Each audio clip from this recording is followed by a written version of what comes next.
고금소총과 야담. 거인도의 간상인, 청주상인이 미역을 구입하고자 제주도로 갔습니다.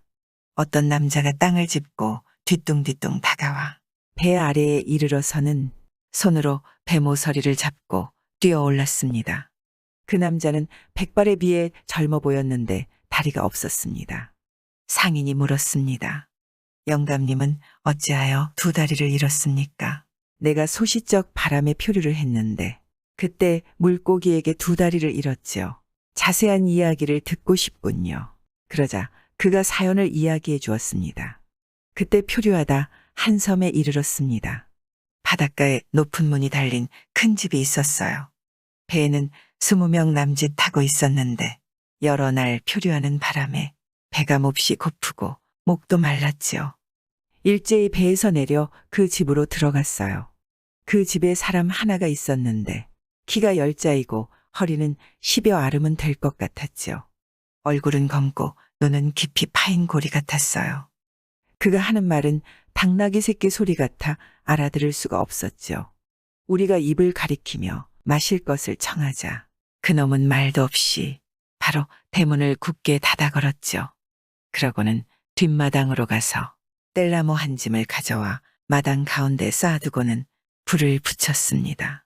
바야흐로 불기운이 거세지니 갑자기 우리 무리 가운데로 달려와 키가 가장 큰 총각을 잡아 곧바로 불 속으로 던져넣고는 구이를 만들어 씹어먹는 것이었어요. 우리는 그걸 보고 경악하고 혼비백산에 온몸에 털이 거꾸로 섰습니다. 우린 서로 얼굴만 바라보며 죽을 순간을 기다렸어요.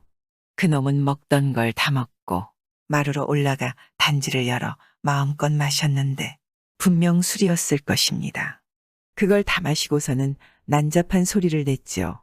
잠시 뒤 검은 얼굴이 다 붉어지더니 취해서 마루 위에 드러누워 버리더군요. 그거는 소리가 천둥 같았지요. 우리는 도망칠 꾀를 냈습니다. 대문을 열려하니 문 한 짝이 거의 6자는 되었습니다. 높기도 하고 무겁고 두꺼워 온 힘을 다했지만 꼼짝도 하지 않았지요. 담장을 뛰어넘으려 해도 30장은 좋게 되어 그것도 불가능했어요. 우리 몸은 소단의 물고기여 도마 위에 살코기가 된 셈이었습니다. 서로 통곡만 하고 있는데 한 사람이 문득 꾀를 냈지요. 우리 일행 중 칼 가진 사람이 저놈 취해 있을 때 두 눈을 찌르고 그 뒤로 목구멍을 찌르는 게 어때요? 우리 모두 말했지요. 그럽시다. 죽기는 매한가지라 실패하더라도 무슨 손해가 있겠소. 일제히 마루로 올라가 그 두 눈을 먼저 찔렀습니다. 그놈이 큰 소리를 지르며 일어나 손을 휘둘러 우리를 잡으려 했지만 이미 앞은 보이지 않았죠. 그놈이 동쪽으로 쫓아오면 우리가 서쪽으로 피하니 우리를 잡을 길이 없었죠. 우리는 모두 흩어져 뒷마당으로 도망쳤습니다. 거긴 나무 울타리 안에 양과 돼지 5, 60마리가 있었죠. 우리가 양과 돼지를 모두 쫓아내니 그것들이 온 집안으로 흩어졌습니다. 그놈은 마당 아래에서 손을 휘저으며 사방으로 우리를 찾아다녔지만 우리는 끝내 한 명도 잡히지 않았지요. 우리가 양과 돼지와 한마당에 뒤섞여 있었으니 그놈이 잡은 것은 양 아니면 돼지였지요. 그때 그놈이 대문을 활짝 열어젖히고는 양과 돼지를 밖으로 내보내기 시작했습니다. 우리는 양이나 돼지를 등에 지고 다가갔지요. 그놈은 손으로 만져보고는 양이나 돼지라 생각하고 모두 밖으로 보내주더군요. 그래서 모두 밖으로 나올 수 있었습니다. 우리는 급히 배 위로 올라갔어요. 잠시 뒤 그놈이 바닷가에 나타나서 큰 소리를 지르기 시작했지요. 그러자 거인 세 놈이 모퉁이에서 나타났어요. 한 걸음이 5, 6가는 되었지요. 그들이 배 앞에 잠시 서더니 배 모서리를 잡는 것이었습니다. 우리는 도끼를 들어 온 힘을 다해 그 손가락을 찍었습니다. 그리고 재빨리 노를 저어갔지요. 바다 가운데로 다 나왔는가 했는데 또 고약한 바람을 만나 배가 암초에 부딪혔습니다. 배가 산산조각이 나버리더군요. 배에 타고 있던 사람들은 모두 빠져 죽고 오직 나만 운 좋게도 부서진 배 조각을 잡아 헤엄쳐 갔죠. 그때 고약한 물고기에게 물려 두 다리를 잃었습니다. 그러나 다행히도 집으로 돌아올 수는 있었습니다. 지금도 그때 광경을 떠올리기만 하면 가슴이 두근거리고 이가 시렵고 뼛속까지 떨립니다. 이게 다 내 팔자가 사납기 때문이겠지요. 이윽고 길게 한숨을 내쉬면서 탄식했습니다. 아들을 모아 생업을 일으킨 김생. 김모는 군산 사람으로 그 읍의 공생이었습니다. 관직에서 일찍 물러나 물건 파는 상인이 되어 인근 읍의 장시를 두루 돌아다녔습니다. 나이가 젊고 풍류도 많아 가는 곳에서마다 여자를 범하고 그때마다 임신을 시켰습니다. 낳는 아이마다 모두 아들이었습니다. 이런 까닭에 한 번 관계를 맺은 여자라도 반드시 관가에 알려서 혼인 문서를 만들어 두었습니다. 전후로 낳은 아들을 헤아려 보니 모두 83명이나 되었습니다. 20여 년이 흘러 장성한 아들도 있고 아직 그렇지 못한 아들도 있었습니다. 그들은 한 번도 아버지에게 의지하지 않았고 태반은 어머니의 도움으로 성취를 이루었습니다. 스스로 준비해서 부인을 얻은 아들도 있었습니다. 갑을 양년에 흉년에 김생은 파라코가 됐고 나이도 많이 들었습니다. 하루는 자기가 낳은 아들을 모두 불러 모았습니다. 오지 않은 아들도 있었지만 온 아들만 해도 70여 명이나 되었습니다. 다 모이자 그들을 이끌고 김제와 만경 사이 넓은 땅으로 데려갔습니다. 거기에다 긴 행랑 모양으로 백역 한 집을 지어 70여 명 아들이 칸마다 거처하게 했습니다. 아들들은 각각 장기를 살려 농사를 짓거나 다른 생업을 일삼았습니다. 자리를 짜는 놈, 신을 삼는 놈, 질그릇을 굽는 놈, 대장장이 일을 하는 놈 등 갖춰지지 않은 게 없었습니다. 김공 부부는 편안히 앉아서 밥을 얻어먹게 되었습니다. 그 들판은 어영청 둔전으로 오랫동안 버려져 있던 곳이었습니다. 이른 봄철을 맞아 김생은 아들들을 이끌어 힘써 개간하고 매미를 먼저 파종해서 여름에 600~700석을 거두었습니다. 다음해에는 보리, 콩, 팥 등을 심어 가을에 거의 1000여 석을 거둬들였습니다. 또 그 다음 해에는 논을 만들어 벼를 심어서 가을에 전년의 2배나 더 수확했습니다. 이같이 3년을 하니 집재산이 점차 넉넉해졌습니다. 김생은 어영청으로 직접 가서 그동안 버려진 밭을 개간한 사실을 대장에게 알렸습니다. 그리고 헐값으로 토지를 얻어 영원히 마름지주를 대리해 소작권을 관리하는 사람이 되는 문서를 만들었습니다. 계속 경작을 해서 먹으니 그로부터 10여 년 뒤까지도 아들을 낳고 손자를 낳았습니다. 인구가 점차 늘어나 김씨촌은 수백 호나 되는 큰 마을이 되었습니다. 앞으로 얼마나 더 번창할지 헤아릴 수가 없습니다. 동대문 밖을 지나가던 스님. 서울 근교에서 한 서생이 점술가에게 평생의 운수를 보았는데 자궁에 대해서는 동문의 날이 지는데 산승이 뒤를 따르네 라고 했습니다. 서생이 그 뜻을 상세히 물으니 점술가가 말했습니다. 비결이 이러하니 나도 그 뜻은 알 수 없습니다. 어느 날 서생이 일이 있어 동대문 밖교회로 나갔다가 돌아오는 길이었습니다. 동대문에 미치지 못했는데 갑자기 큰 비가 쏟아부었습니다. 비를 피하느라 길가 집에 들어가 문 옆에 우두커니 서 있었습니다. 비는 그치지 않았는데 벌써 날은 저무니 이리저리 오가며 어쩔 줄 몰라 했습니다. 그때 갑자기 안에서 이런 말이 흘러나왔습니다. 어디서 오신 행차인데 문 밖에 서성이고 계신가요? 비가 이리 내리니 비록 남자 없는 집이지만 하룻밤 주무시고 가도 괜찮습니다. 염려 마시고 들어오세요. 서생은 형편이 절박한지라 어쩔 수 없이 안으로 들어갔습니다. 젊은 여인이 혼자 있으니 그날 밤을 함께 잤습니다. 물어보니 그 여인은 훈련도감 포수의 아내였는데 남편은 숙직을 하러 들어가서는 돌아오지 않고 있었습니다. 서생이 아침에 일어나 손톱을 깎다가 칼에 베었습니다. 피 닦을 것을 달라 하니 여인은 해진 버선 한 짝을 주었습니다. 서생은 버선에다 피를 닦고 그것을 처마 사이에 꽂아두고는 돌아왔습니다. 그 뒤 15, 16년이 지났습니다. 친구 몇 명과 꽃구경버들 구경을 하러 동대문 밖으로 갔다가 돌아오는 길에 옛날 하룻밤을 잤던 그 집을 지나치게 되었습니다. 서생이 그 집을 가리키며 여인을 만나 즐겼던 옛일을 이야기해 주니 서로 떠들썩하게 웃으며 걸었습니다. 그때 뒤에서 따라오던 한삼이승이 그 이야기를 듣고는 쫓아와서 급히 절을 올리며 말했습니다. 행차께서는 잠시만 머물러 주세요. 그러고는 서생의 옷자락을 끌고 집으로 들어갔습니다. 함께 가던 친구들은 그 까닭을 알지 못하고 그냥 먼저 돌아갔습니다. 서생은 삼이승에게 이끌려 그 집으로 함께 들어갔습니다. 한 여인이 마루에서 내려와 그를 맞이했습니다. 가만히 보니 옛날 함께했던 그 여인이었습니다. 오랜 세월 동안 소식도 없다가 어렵게 상봉하니 기쁨을 이기지 못했습니다. 그녀가 서생을 마루 위로 모시고는 삼이승에게 말했습니다. 이 양반을 이렇게 만난 것이 어찌 하늘의 도움이 아니겠느냐. 성의에 감동해서 마침내 천륜을 잊게 하셨구나. 서생이 이상하게 여겨 물었습니다. 그게 무슨 말씀이요? 서방님이 그날 하룻밤을 주무시고 가신 뒤 제가 임신을 하여 아들을 낳았습니다. 저는 속으로 서방님의 아들인 줄 알았지만 저 아이는 자기가 포수의 아들인 줄로만 알았지요. 10살이 되었을 때였어요. 제가 아이 머리를 빗기면서 저도 모르게 아이 이마를 문지르며 말했죠. 양반은 역시 다른 사람과 물이 다르단 말이야. 그러자 아이가 고개를 돌려 물었죠. 제가 우리 아버지의 아들이 아니고 양반의 아들이란 말입니까?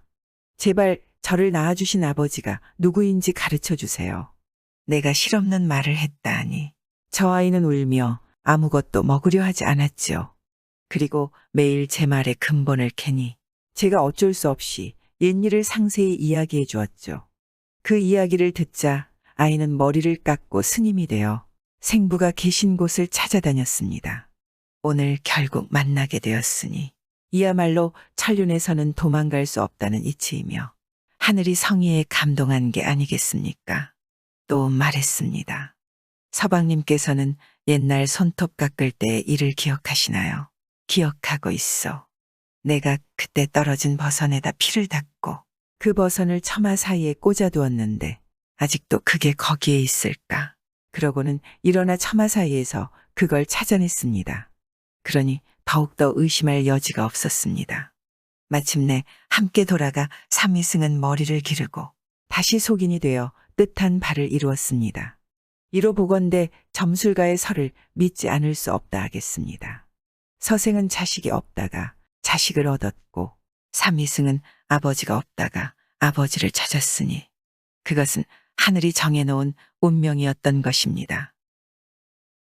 아들을 얻은 약거간 꾼. 지금 서울 효자동에서 약재를 사고 파는 일을 중개하는 사람인 약주룹은 늙도록 호라비로 살면서 자식과 집도 없이 약방을 전전하며 먹고 자는 일을 해결했습니다. 영주께서 육상궁에 행차하신 4월 어느 날 소낙비가 퍼부어 도랑물이 넘쳤습니다.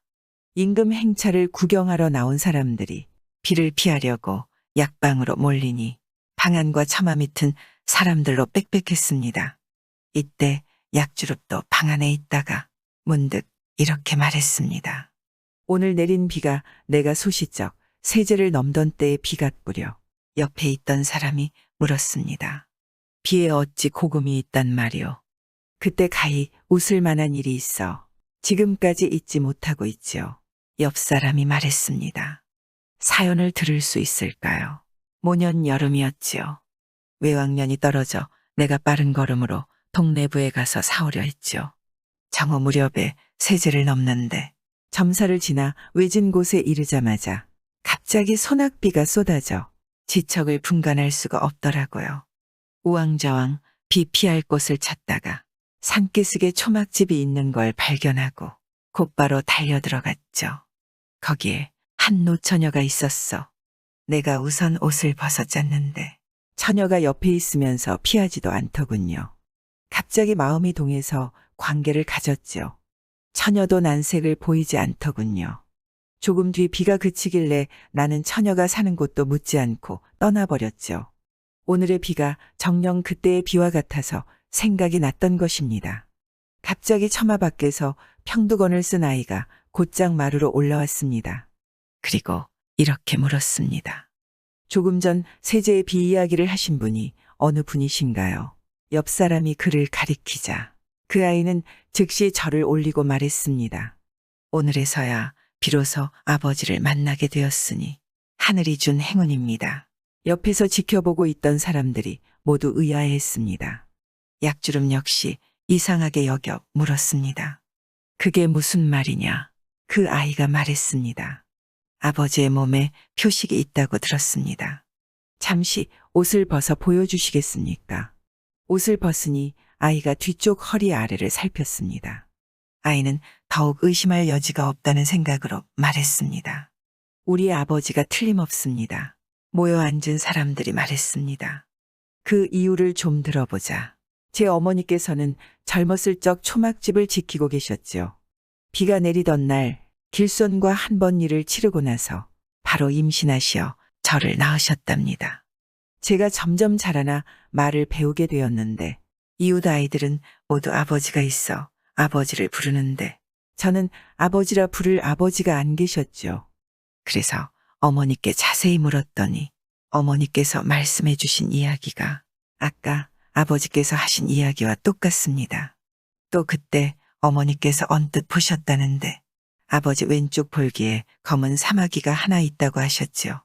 저는 그 말씀을 듣고 12살 때부터 집을 떠나 아버지를 찾아 팔도를 두루 돌아다녔습니다. 서울에도 3차례나 들어왔답니다. 오늘로 6년이 되었는데 다행히도 아버지를 만나게 되었습니다. 하늘이 도와주셨으니 어찌 천만다행한 일이 아니겠습니까? 이어 아버지에게 말했습니다. 아버지께서는 이제 더 이상 서울에 머무실 필요가 없습니다. 바라건대 저와 함께 가십시다. 제가 마땅히 온 힘으로 농사를 지어 봉양하겠습니다. 어머니께서도 지금까지 수절하고 계시고 외가 또한 가난하지 않으니 아침 저녁 끼니 걱정을 하실 필요도 없습니다. 같이 그 광경을 보고 있던 사람들이 혀를 내두르며 다 기이한 일이라고 감탄했습니다. 약방 주인도 내실에 있다가 이야기를 듣고 나와서 말했습니다. 아무개가 아들을 만났다고 하니 세상에 어찌 이같이 희귀한 경사가 있을까. 주위 사람의 마음도 이렇게 뛸 듯이 기쁜데 하물며 당사자의 마음은 어떻겠나? 그러고는 아들과 함께 떠나라고 권했습니다. 약주릅도 기쁘기는 하지만 오래 살던 서울을 졸지에 떠나려 하니 슬픈 마음도 없지 않았습니다. 또 노잣돈도 걱정되었습니다. 아이가 말했습니다. 걱정하지 마세요. 제 행囊속에 돈이 좀 있습니다. 사람들이 전부 따라가라고 힘써 권하면서 행囊 속에 가지고 있던 돈을 모아주니 5, 6냥은 되었습니다. 주인 역시 10여 냥을 주었습니다. 약주릅은 날이 개자 여러 사람과 작별을 고하고 아들과 함께 떠났습니다. 그는 집도 생기고 아내도 생기고 아들도 얻고 먹을 것도 걱정하지 않게 되어 유유자적하게 일생을 보냈다고 합니다. 임금을 살린 시체탕. 한관아의 수관 유상은 소시적 의술로 이름을 날렸습니다. 재주는 꽤 있었지만 신묘한 경지에 이르지는 못하고 있었습니다.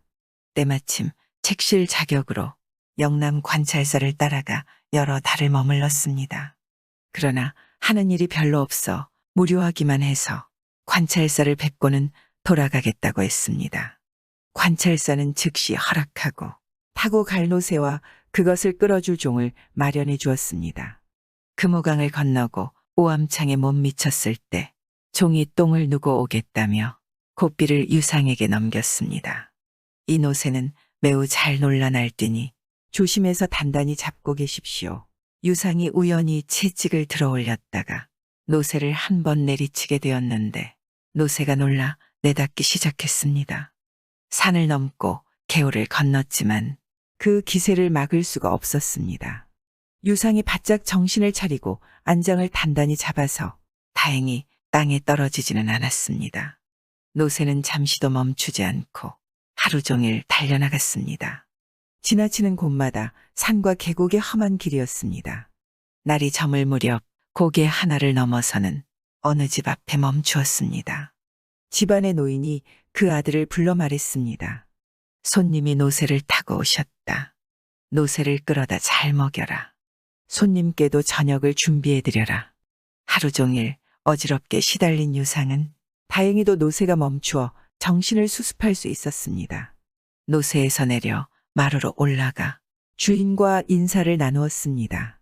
그리고 노새가 내달려온 사정을 이야기해 주었습니다. 잠시 뒤 저녁밥이 나와 요기를 하고는 피곤하던 차에 누워서 잠을 자려 했습니다. 주인은 문지방 안쪽에 앉았고 유상은 문지방 밖에 앉았습니다. 깜박이는 등불을 사이에 두고 마주하면서도 아무 말이 없었습니다. 순간 밖에서 발소리가 났습니다. 주인이 창을 밀며 말했습니다. 왔는가? 왔습니다. 주인은 긴 칼을 가지고 나가면서 말했습니다. 주인이 없다고 이 노인의 책을 봐서는 안 되네. 그러고는 순식간에 사라졌습니다. 유상이 심히 이상하게 여겼습니다. 아랫방으로 가서 보니 벽 근처에 장막이 드리워 있었는데 바람에 장막이 저절로 걷혔습니다. 뚜렷하게 보이지는 않았지만 읽을 만한 책이 있는 것 같았습니다. 주인의 말이 매우 근엄하기는 했지만 한번 읽지 않을 수가 없었습니다. 일어나서 장막을 걷어보니 상자와 선반을 가득 채운 것은 모두 의학에 관한 책이었습니다. 이것저것 뽑아 마구 읽고 있는 사이 밖에서 발소리가 들렸습니다.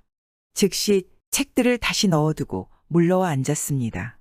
얼마 뒤 주인이 문 안으로 들어와 유상을 바라보며 말했습니다. 젊은 사람이 무척 무례하구나. 어른의 서적을 마음대로 꺼내보다니. 유상이 말했습니다. 제 죄를 압니다. 제 죄를 압니다. 그러고는 주인이 칼을 가지고 나간 일은 무엇이었는지 물어보았습니다. 주인이 말했습니다. 때마침 강릉 친구가 원수를 갚아달라 해서 잠시 나갔다 왔다. 이어서 함께 잠을 잤습니다. 첫 딸기 울자 주인이 그 아들을 불러 말했습니다. 노새에게 먹이는 먹였는가? 유상도 일어나 앉았습니다. 곧 아침밥이 나왔습니다. 밥을 다 먹자 주인이 말했습니다. 어서 떠나라. 잠시도 더 머물러서는 안 된다. 유상이 노새에 올라타니 주인 아들이 노새를 한번 채찍질했습니다. 그러자 노새가 어제처럼 치닫기 시작했습니다. 정오 무렵 광주 판교에 이르렀습니다. 액정서의 종 10여 명이 길가에 나와 소리를 질렀습니다. 유서방 이제 오십니까? 유상은 연일 노새 위에서 시달렸고 어젯밤에는 눈도 붙이지 못했습니다. 정신이 혼미해 취한 듯 어리 빠진 듯 노새 위에 올려놓은 진을 인형 같았습니다. 홍의를 입은 자가 노새 앞으로 다가와 말했습니다. 행차께선 혹 유상 서방님 아니십니까? 무슨 연유로 물으십니까? 전하께서 몹시 위중하셔서 유서방님을 모셔 진맥을 받으려 합니다. 소인들에게 강을 건너가 기다리고 있으라고 명령하셨습니다. 이는 임금이 병중에 있는데 신인이 꿈에 나타나서는 이름이 유상이라는 의원이 영남 땅에서 노새를 타고 올라오고 있습니다. 급히 강변으로 사람을 보내 모셔오라. 그러면 임금의 병화는 만에 하나도 걱정할 필요가 없을 것이라 했기 때문이었습니다. 유상이 대답했습니다. 그렇소. 내가 유상입니다. 홍의의 무리가 크게 기뻐하며 그를 호위에 이끌었습니다. 유상이 노새 위에서 자세히 물어보니 이렇게 알려주었습니다. 전하께서는 천연두를 앓고 계시는데 막 흑함이 생기셨습니다. 유상이 집으로 돌아가 공복으로 갈아입고 대궐로 들어가는 길에 동현을 지나갔습니다. 한 할미가 천연두를 앓았던 아이를 업고 길가에 서 있었습니다. 할미 곁에 있던 사람이 물었습니다. 이 아이의 천연두가 매우 위험하다는 소문을 들었는데 어떻게 탈없이 이렇게 나오셨습니까? 할미가 말했습니다. 이 아이는 흑함 때문에 7 구멍이 모두 막혀서 숨도 쉴 수 없었지. 속수무책 죽기만을 기다리고 있었는데 다행히 지나가던 스님을 만나 담꼭지를 달인 약인 시체탕을 썼어. 그러고 나서 7 구멍이 모두 통하게 되어 이제는 완전히 나았어. 어제는 마마신을 보내드렸네.